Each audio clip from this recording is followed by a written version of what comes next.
저는 78살 한진수입니다. 사람들은 저를 자수성가한 자동차 부품 제조업 재벌이라 부르지만 제 마음속에는 언제나 허전한 구멍이 있었죠. 오늘은 제 절친한 친구이자 진성산업 공동 창업자인 박재성의 장례식 날입니다.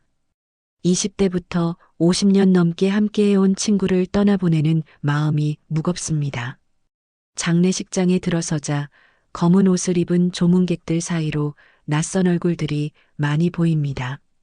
박재성은 저보다 인맥이 넓었으니까요. 저는 조용히 영정사진 앞에 섰습니다. 흰 국화 속에서 웃고 있는 박재성의 모습이 마치 살아있는 듯 생생하게 느껴집니다. 재성아, 먼저 가다니 너무 속상하다. 자식 복은 네가 더 많았는데 날 혼자 두고 가면 어쩌나. 가슴 한편이 저려옵니다. 아내가 암으로 세상을 떠나고 30년 전에는 5살 외동딸 서연이가 시장에서 실종됐죠. 그날 이후 제 인생은 회색빛으로 물들었습니다. 오직 사업과 친구 박재성만이 제 삶의 전부였으니까요. 조문을 마치고 자리에서 일어나는데 맞은편에서 걸어오는 한 여성이 눈에 띕니다.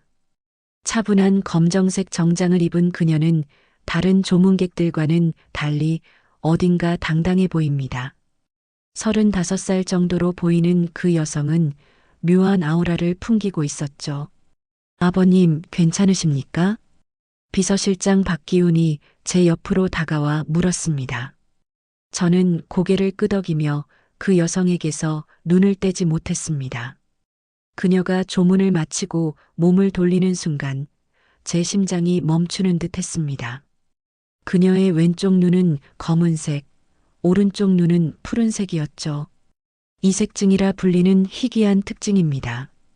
혹시 저 여성이 누군지 아십니까? 박기훈이 잠시 망설이더니 대답했습니다.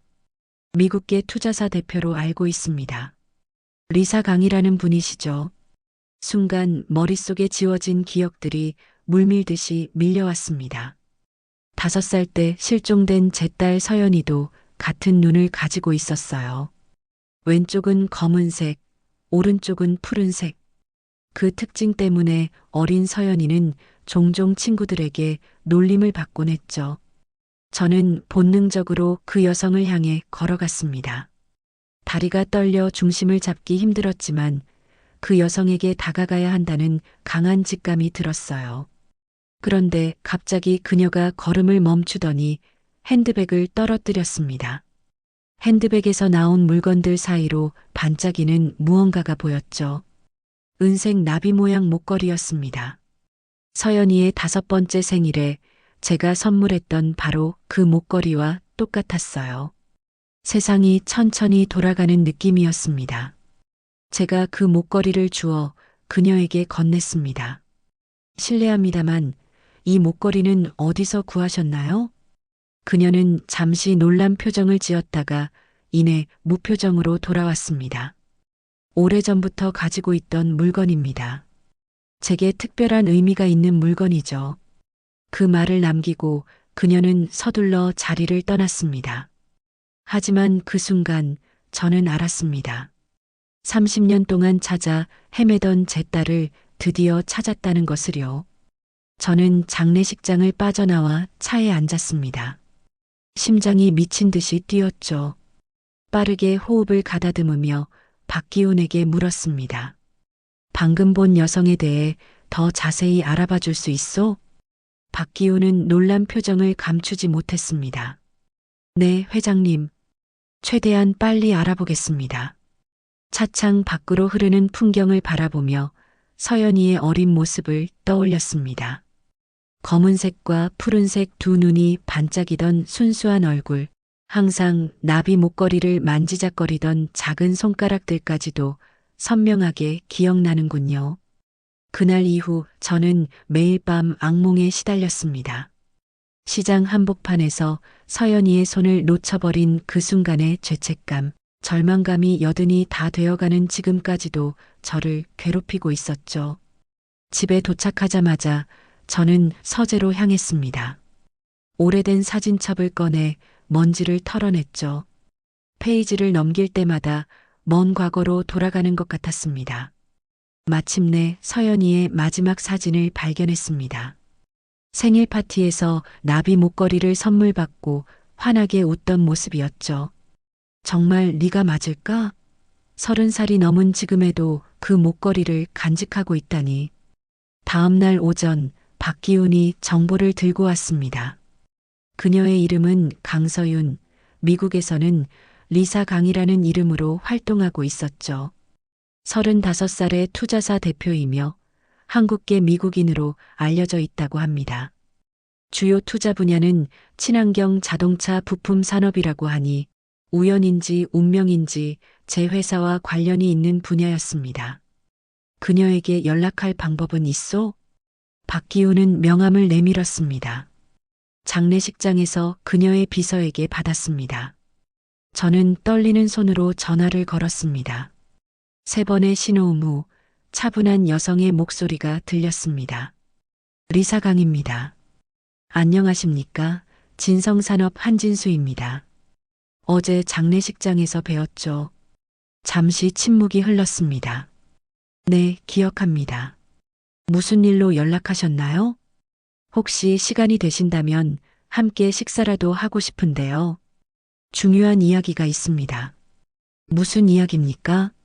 직접 뵙고 말씀드리고 싶습니다. 그 목걸이에 관한 이야기이기도 하고요. 또다시 침묵이 이어졌습니다. 그녀가 거절할까 두려웠죠. 알겠습니다. 내일 점심시간에 만날 수 있겠네요. 다음 날 저는 고급 레스토랑에서 그녀를 기다렸습니다. 정확히 약속 시간에 그녀가 나타났죠. 가까이서 보니 더욱 분명했습니다. 이색증인 눈동자, 제 딸 서연이와 똑같은 눈이었습니다. 앉으시죠, 강서윤 씨. 그녀는 조용히 자리에 앉았습니다. 솔직히 말해주세요. 왜 저를 만나자고 하셨나요? 저는 주머니에서 서연이의 어린 시절 사진을 꺼내 그녀에게 보여주었습니다. 혹시 이 아이를 알고 계십니까? 그녀는 사진을 가만히 응시했습니다. 표정은 읽기 어려웠지만 손가락이 미세하게 떨리는 것을 볼 수 있었죠. 모르겠습니다. 제가 왜 알아야 하죠? 이 아이는 제 딸 한서연입니다. 30년 전 5살 때 실종되었죠. 당신의 눈과 똑같은 눈을 가진 아이였습니다. 그녀의 표정이 굳어졌습니다. 테이블 위에 놓인 그녀의 물잔을 바라보았습니다. 물속에 비친 그녀의 눈동자가 흔들리고 있었죠. 저는 서윤의 표정 변화를 놓치지 않았습니다. 그녀의 눈에서 잠시 동요가 일었다가 이내 평온을 되찾았지만 그 짧은 순간에도 무언가가 그녀의 마음속에서 일어나고 있음을 느낄 수 있었죠. 한진수 회장님, 제가 당신의 잃어버린 딸이라고 생각하시는 겁니까? 그녀의 목소리는 차분했지만 미세한 떨림이 느껴졌습니다. 확신할 수는 없습니다. 하지만 그 눈과 목걸이를 보는 순간 제 가슴이 말해주었습니다. 서윤은 손가락으로 물잔 표면을 천천히 쓸어내렸습니다. 저는 양부모님 밑에서 자랐습니다. 제 출생에 관한 기록은 거의 없어요. 5살 무렵부터의 기억만 있죠. 저는 가방에서 오래된 서류 봉투를 꺼냈습니다. 30년 동안 제가 모아온 모든 자료였죠. 실종 신고서, 수사 기록, 미디어 보도, 스크랩, 목격자 진술까지. 1994년 6월 28일 남대문 시장에서 서연이를 잃었습니다. 그날은 서연이가 5번째 생일을 맞은 지 일주일 후였어요. 잠시 상인과 이야기하는 사이에 손을 놓쳤고 그게 마지막이었죠. 서윤은 조용히 서류들을 훑어보았습니다. 그녀의 손가락이 실종 당시 서연이의 사진 위에서 멈췄습니다. 눈이 다른 아이는 쉽게 기억에 남죠. 사람들이 구경거리처럼 쳐다보니까요. 그 말에 제 가슴이 아려왔습니다. 어린 서연이가 그런 시선을 받았다는 것을 생각하니 괴로웠죠. 당시 저희는 모든 노력을 다했습니다. 경찰, 사설 탐정, 전국 방송 호소문까지. 하지만 단서는 나오지 않았어요. 서윤은 이야기를 듣다가 문득 물었습니다. 어떻게 찾기를 포기할 수 있었나요? 그 질문은 날카로운 칼처럼 제 가슴을 찔렀습니다. 포기한 적 없습니다. 지금까지도 매년 서연이의 생일마다 실종자 찾기 캠페인에 기부하고 비슷한 사례를 추적해 왔어요. 10년 후에는 진성 장학재단을 설립했고요. 그 말에 서윤의 눈이 커졌습니다. 진성 장학재단이요? 네, 불우한 아이들, 특히 입양아들을 위한 재단입니다.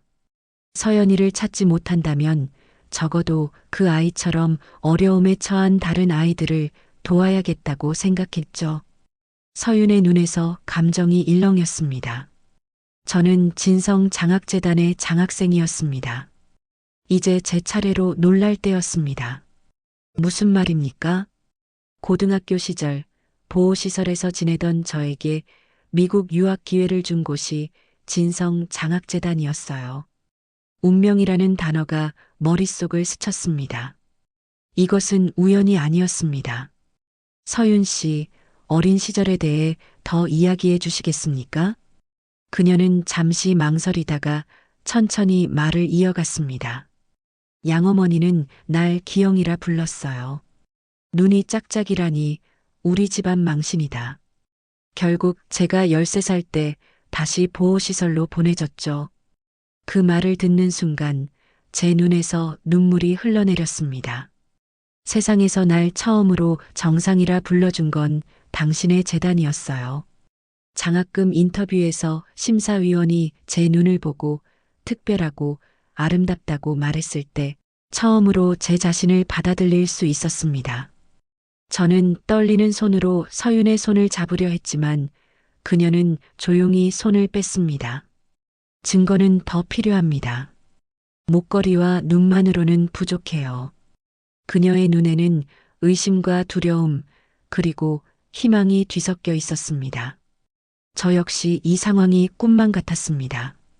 30년간 찾아 헤매던 딸이 제 재단의 도움을 받고 성장해 지금 제 앞에 앉아 있다니 이보다 더 아이러니한 운명이 있을까요? 물론입니다. 당신의 의심을 이해합니다. 서로에게 시간이 필요하겠죠. 그날의 만남은 그렇게 끝났습니다만 제 마음속에는 오랜 시간 잠들어 있던 희망의 불씨가 다시 타오르기 시작했습니다. 이틀 후 저는 서윤을 제 자택으로 초대했습니다. 그녀는 정확히 약속 시간에 도착했죠. 검은색 정장을 입은 모습이 전문적이면서도 한편으로는 방어적으로 보였습니다. 들어오세요. 차 한잔 하시겠습니까? 감사합니다. 거실로 안내하면서 벽에 걸린 가족 사진들을 지나쳤습니다. 서윤의 시선이 서연이의 어린 시절 사진에 잠시 멈췄죠. 티를 내지 않으려 했지만 그녀의 눈빛에서 무언가를 읽을 수 있었습니다. 차를 마시며 잠시 어색한 침묵이 흘렀습니다. 제가 먼저 입을 열었습니다. 서윤 씨, 조심스러운 제안을 하나 하고 싶습니다. 무엇인가요? 유전자 검사를 해보는 건 어떨까 싶어요. 그것만이 우리가 진실을 알 수 있는 방법일 테니까요. 서윤은 차를 내려놓고 저를 똑바로 바라보았습니다. 정말 날 찾고 싶었던 거면 왜 30년 동안 그냥 있었나요? 그 말은 예상치 못한 직격탄이었습니다. 제 마음에 쌓인 죄책감이 한꺼번에 터져나왔죠. 그냥 있었다니요? 서연이를 찾기 위해 안 해본 일이 없습니다. 전국의 고아원과 입양기관을 다 뒤졌고 해외 입양 가능성까지 추적했어요. 하지만 아무런 단서가 없었죠. 제 목소리가 떨렸습니다. 쌓아두었던 감정들이 용암처럼 분출되려는 것을 간신히 억눌렀죠. 결국 시간이 흘러 사람들은 잊어갔습니다. 경찰도, 언론도, 심지어 제 주변 사람들도요. 하지만 저는 단 하루도 서연이를 잊은 적이 없었습니다. 서윤의 표정이 흔들렸습니다. 단단한 방어막에 작은 균열이 생기는 것 같았죠. 목걸이 이야기를 해주실래요? 어떻게 생겼는지, 왜 특별한지. 그건 제가 직접 디자인했습니다. 서연이의 5번째 생일 선물이었죠. 나비 날개 한쪽에는 서연이의 생일, 다른 쪽에는 영원한 사랑이라는 문구를 새겼어요. 서윤은 가방에서 목걸이를 꺼내 살펴보았습니다. 이 목걸이는 제가 기억하는 가장 오래된 소유물입니다. 양어머니는 이걸 이상한 쓰레기라고 부르며 버리려 했어요. 하지만 이 목걸이 사진을 몰래 간직했습니다. 그 목걸이 하나만이 내가 누군지 말해줬거든요. 그녀의 말에서 오랜 상처와 고독이 느껴졌습니다. 얼마나 외롭고 혼란스러웠을까 생각하니 가슴이 아려왔죠. 유전자 검사는 어떻게 진행되나요? 서윤이 물었습니다. 이미 마음을 정한 듯한 단호함이 느껴졌죠. 간단합니다. 구강세포를 채취하는 과정이고 결과는 2, 3일 내로 나옵니다. 서윤은 고개를 끄덕였습니다. 좋습니다. 검사합시다. 저는 책상에서 검사 키트를 꺼내 서윤에게 건넸습니다. 검사 과정을 마치고 서명하는 과정에서 제 시선이 그녀의 손등에 고정되었습니다. M자 모양의 희미한 흉터가 보였죠. 그 흉터. 서윤이 손등을 바라보았습니다. 어릴 때 생긴 흉터예요. 기억은 잘 안 나지만 5살 무렵에 생겼다고 해요. 저는 떨리는 손으로 제 오른손을 들어 보였습니다. 같은 위치에 똑같은 M자 모양의 흉터가 있었죠. 서연이가 실종되기 1달 전 공장에서 금속 부품에 함께 다쳤습니다. 저와 서연이는 같은 자리에 같은 모양의 상처를 입었죠. 서윤의 얼굴이 창백해졌습니다. 그녀의 손이 무의식적으로 흉터를 어루만졌죠. 어떤 때는 꿈에서 울리는 소리를 들어요. 쇠가 부딪히는 소리와 누군가 제 이름을 부르는 소리가 섞여서요. 우리는 서로를 바라보았습니다. 말로 표현할 수 없는 감정이 공기 중에 맴돌았죠. 시간의 강을 건너 마침내 서로를 찾은 두 영혼처럼 느껴졌습니다. 사흘 후 유전자 검사 결과가 도착했습니다. 저는 봉투를 들고 손이 떨려 쉽게 열지 못했죠. 평생을 기다려온 순간인데 막상 진실을 마주하려니 두려움이 밀려왔습니다. 만약 결과가 부정적이라면 그동안의 희망이 무너지는 순간을 견딜 수 있을까 하는 생각에 가슴이 조여들었습니다. 깊은 숨을 들이마시고 봉투를 열었습니다. 결과지를 꺼내 떨리는 눈으로 읽기 시작했죠. 일치 확률 99.99%, 부녀관계 확정. 그 순간 제 시야가 흐려졌습니다. 눈물이 결과지 위로 떨어졌죠. 30년간의 기다림이 끝난 순간이었습니다. 제 딸 서연이, 아니, 이제는 강서윤이라 불리는 그녀를 정말로 찾은 것입니다. 곧바로 서윤에게 전화를 걸었습니다. 그녀 역시 결과를 받았을 테니까요. 결과를 보셨습니까? 통화 저편에서 잠시 침묵이 흘렀습니다. 네, 보았습니다. 단 한마디였지만 그 목소리에서 복잡한 감정이 느껴졌습니다. 그날 오후 저는 서울 강남의 고층 빌딩에 위치한 서윤의 사무실을 찾았습니다. 현대적인 디자인의 사무실은 그녀의 성공을 보여주는 듯했죠. 창문 너머로 서울 도시 전경이 파노라마처럼 펼쳐져 있었습니다. 서윤은 책상 뒤에 앉아 저를 맞이했습니다. 평소의 차가운 표정 대신 뭔가 생각에 잠긴 표정이었죠. 저는 의자에 앉아 서윤을 바라보았습니다. 이제 35살이 된 제 딸의 얼굴을 보니 감회가 새로웠습니다. 어린 서연이의 모습이 어른이 된 서윤의 얼굴에 오버랩되는 느낌이었죠. 하지만 그녀의 눈빛은 더 이상 순수한 아이의 눈빛이 아니었습니다. 세상의 냉정함을 알게 된 어른의 눈빛이었습니다. 서윤은 창밖을 바라보며 말했습니다. 30년이라는 시간은 너무 깁니다. 우리는 서로에게 낯선 사람이 되었어요. 그녀의 말에는 냉정함보다는 현실을 인정하는 담담함이 느껴졌습니다.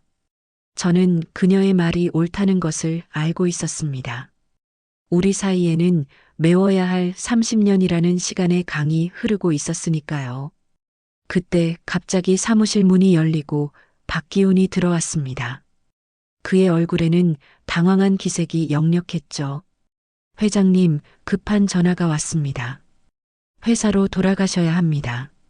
제가 무슨 일인지 묻기도 전에 박기훈은 태블릿을 내밀었습니다. 화면에는 금융뉴스 속보가 떠 있었습니다. 미국계 투자사 크레센트 캐피탈, 진성산업 적대적 인수 추진 가능성. 저는 놀라움에 서윤을 바라보았습니다. 크레센트 캐피탈은 서윤이 이끄는 투자사였습니다. 이것이 단순한 우연인지 아니면 의도된 계획인지 판단할 수 없었죠. 서윤의 표정은 읽을 수 없이 담담했습니다. 그녀는 천천히 일어나 창가로 걸어갔습니다. 이제 햇살이 그녀의 뒷모습을 비추었습니다. 평소의 냉철한 기업인의 모습으로 돌아간 것 같았죠. 다음 날 아침 제 집무실에는 언론사 기자들의 전화가 빗발쳤습니다. 어떻게 소문이 퍼졌는지 모든 언론이 재벌 회장과 잃어버린 딸의 극적인 상봉 이야기를 다루고 있었습니다. 더 놀라운 것은 일부 언론에서 재산을 노린 사기꾼 의혹을 제기했다는 점이었죠. 박기훈이 서류 뭉치를 들고 사무실로 들어왔습니다. 그의 얼굴에는 걱정스러운 기색이 역력했습니다. 회장님, 상황이 심각합니다. 공장 노동자들 사이에서도 소문이 퍼지고 있고 주가도 흔들리고 있습니다. 저는 창밖을 바라보며 깊은 한숨을 내쉬었습니다. 제 인생에서 가장 행복해야 할 순간이 이렇게 뒤틀릴 줄은 몰랐습니다. 박기훈은 제 침묵을 자신의 말을 계속할 기회로 삼았습니다. 저는 진실이 무엇인지 확인하기 위해 서윤에게 직접 만나자고 전화했습니다. 그녀는 바로 오겠다며 짧게 대답했죠. 그녀의 목소리에서는 어떤 동요도 느껴지지 않았습니다. 약속 시간보다 10분 일찍 서윤이 제 사무실에 도착했습니다. 그녀는 평소와 같은 차분한 표정이었지만 눈빛에서는 무언가 결연한 의지가 느껴졌습니다. 진성산업 인수를 계획하고 있습니까? 제가 단도직입적으로 물었습니다. 서윤은 잠시 저를 바라보더니 고개를 저었습니다. 그럴 생각은 없습니다. 그저 진성산업의 주식 일부를 매입했을 뿐입니다. 투자자로서 자연스러운 행동이죠. 그녀의 대답에는 어떤 변명도 없었습니다. 오히려 당당하게 자신의 행동을 설명했죠. 그때 갑자기 사무실 문이 열리고 박기훈이 서류 뭉치를 들고 들어왔습니다. 그는 서윤을 보더니 잠시 놀란 표정을 지었지만 이내 회복하고 제게 서류를 건넸습니다. 회장님, 확인하셔야 할 서류가 있습니다. 그 순간 서윤이 자리에서 일어나 창가로 걸어갔습니다. 그리고 주머니에서 태블릿을 꺼내 저에게 보여주었습니다. 화면에는 진성산업의 비자금 관련 자료들이 있었습니다. 제 이름으로 조성된 수십억의 비자금과 해외 계좌 이동 내역까지 상세히 기록되어 있었죠. 저는 당황했습니다. 제가 모르는 내용이었기 때문입니다. 박기훈의 얼굴이 창백해졌습니다. 서윤은 차분하게 말했습니다. 10년간 진성재단의 자금이 빠져나가고 있었습니다. 그 돈은 해외 페이퍼 컴퍼니를 통해 박기훈 비서실장의 계좌로 흘러들어갔죠. 그 순간 박기훈이 서류를 떨어뜨리고 달려나갔습니다. 저는 충격을 받아 자리에 털썩 주저앉았습니다. 가슴에 갑작스러운 통증이 느껴졌죠. 제가 믿고 의지했던 사람이 저를 배신했다는 사실이 너무나 고통스러웠습니다. 아버지, 서윤의 다급한 목소리가 들렸습니다. 그녀가 제게 달려오는 모습이 보였지만 시야가 점점 흐려졌습니다. 마지막으로 들은 것은 서윤이 구급차를 부르는 소리였습니다. 저는 병실에서 깨어났습니다. 창문 너머로 밤하늘이 보였습니다. 심장 발작이었다고 합니다. 다행히 큰 손상은 없었지만 며칠간 병원에 입원해야 한다고 하더군요. 병실 한쪽에 앉아 있는 서윤의 모습이 보였습니다. 그녀는 제가 깨어난 것을 보고 다가왔습니다. 어떻게 느끼세요? 그녀의 목소리에는 진심 어린 걱정이 담겨 있었습니다. 제가 두 눈을 완전히 뜨자 그녀는 의사를 불렀습니다. 간단한 검사 후 의사는 저희를 남겨두고 나갔습니다. 밤새 서윤은 제 곁을 지켰다고 합니다. 그녀의 얼굴에는 피로가 역력했습니다.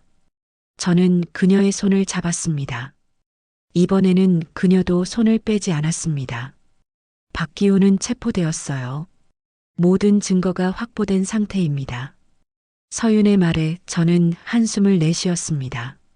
30년 넘게 함께 일해온 사람이었는데 그가 저를 그렇게 배신했다는 사실이 여전히 믿기지 않았습니다. 저는 병원에서 퇴원한 후 서윤을 저택으로 초대했습니다. 이제 우리의 관계는 조금씩 달라지고 있었습니다. 여전히 서로에게 낯설었지만 적어도 적대적이지는 않았죠. 그날 저녁 저는 서윤을 서재로 안내했습니다. 벽면 가득 책들이 꽂혀 있는 그곳은 제가 가장 많은 시간을 보낸 공간이었습니다. 앉으세요, 서윤 씨. 보여드릴 것이 있습니다. 저는 책장 뒤에 숨겨진 금고를 열었습니다. 그 안에는 오래된 가죽 바인더 하나가 있었죠. 바인더를 꺼내 서윤에게 건넸습니다. 이건 무엇인가요? 서윤이 물었습니다. 그녀의 목소리에서는 호기심이 느껴졌습니다. 서연이, 아니 서윤 씨가 실종된 후 매년 써온 편지입니다. 그리고 유서도요. 서윤은 조심스럽게 바인더를 펼쳤습니다. 첫 페이지에는 육필로 쓰여진 글씨가 있었습니다. 내 딸 서연에게 6월 28일 1994년 네가 실종된 직후에 쓴 첫 번째 편지야. 그 후로 매년 내 생일마다 편지를 썼고 언젠가 너를 다시 만날 수 있을 거라는 희망을 품었단다. 서윤은 천천히 페이지를 넘겼습니다. 30년간의 그리움과 후회, 사랑이 담긴 편지들이었습니다. 어떤 페이지에는 눈물 자국이 선명했고 어떤 페이지에는 화가 담겨 있었습니다. 그러나 모든 편지에는 변함없는 사랑의 마음이 담겨 있었죠. 마지막 페이지에 이르자 서윤의 눈에서 눈물이 흘렀습니다. 그것은 제가 올해 초에 쓴 유서였습니다. 내가 세상을 떠난 후 누군가 내 딸 서연이를 찾게 된다면 이 모든 것을 그녀에게 주세요. 너를 하루도 잊은 적 없었다. 널 못 지켜 미안하다. 돌아와줘서 고맙다. 서윤이 천천히 바인더를 덮었습니다. 그녀의 얼굴에는 복잡한 감정이 교차했습니다. 오랜 시간 억눌러왔던 감정들이 표면으로 올라오는 듯 했습니다. 어릴 적 기억이 많지는 않아요. 하지만 누군가가 제게 웃으며 손을 내밀었던 기억은 있습니다. 지금 생각해보면 그게 아버지였을지도 모르겠네요. 서윤의 말에 저는 가슴이 떨렸습니다. 그녀가 저를 아버지라고 부른 것은 처음이었습니다. 그것은 작은 진전이었지만 제게는 큰 의미가 있었습니다. 저는 책상 서랍에서 작은 상자를 꺼냈습니다. 그 안에는 서연이의 나비 목걸이와 똑같은 디자인의 새 목걸이가 있었습니다. 단지 이번에는 완성된 형태였죠. 이건 네가 실종된 후에 완성한 목걸이야. 원래 디자인은 절반만 완성됐었거든. 나머지 절반은 네가 성인이 된 후에 함께 완성하려고 했던 거야.